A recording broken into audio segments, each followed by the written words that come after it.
Right guys, आज की video के अंदर हमारे पास है ब्रांड न्यू चमचमाता आईफोन 14 प्रो। जी गाइस, लॉन्च होते ही जैसे ही हमें मिला क्रैक कर लिया, कर लिया। आज की वीडियो के अंदर सबसे पहले तो हम करेंगे इसकी अनबॉक्सिंग और उसके बाद में करेंगे इसके साथ वो जो कि कोई नहीं करता, हम चला देंगे पटाखों के साथ इस आईफोन को। फिर देखेंगे इस आईफोन के आप मतलब कि ज्यादा महंगा है इसलिए मैं कंफ्यूज हो रहा हूं, मतलब कि मन नहीं कर रहा है, लेकिन फिर आपको बता देता हूं कि फिर देखेंगे आज की वीडियो के अंदर ये जो फोन है इसे आपको पास पता है या फिर नहीं। ये मेरे पटाखे हैं 2000 वाली लड़ी है। आप फटाफट इस वीडियो को लाइक करो, चैनल को सब्सक्राइब करो और हम फटाफट से करते हैं इस टेस्ट को शुरू। इसकी रिकॉर्डिंग ऑन कर देते हैं ताकि इसके अंदर का जो नजारा है वो कैसा होता है वो भी आपको पता पड़ जाए। मैं पासवर्ड लगा के नहीं भूल गया। और गाइस, तो यार ये सिंपली मैंने जो है इसकी वीडियो रिकॉर्डिंग भी वाइड एंगल पे करके ऑन कर दी है। Hello Apple. और अब मैंने रख दिया इसको इसके बीचों बीच में और अब फटाफट से 3 2 एंड 1 करते हैं। 3 2 1।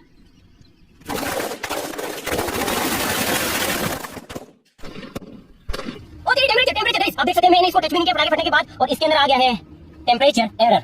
जी गाइस, ये देखिए आप, जब मिट्टी लगी स्क्रीन चली गई है। आप देख सकते हैं कि अभी नहीं बच पाया है, यहाँ से इसकी जो स्क्रीन है वो चली गई है, बाकी फोन अभी भी चालू है। बहुत ज्यादा गर्म है। जी गाइस, बहुत ज्यादा गर्म है। पीछे से देखो कुछ ऐसा हाल हो गया है फोन का और सामने से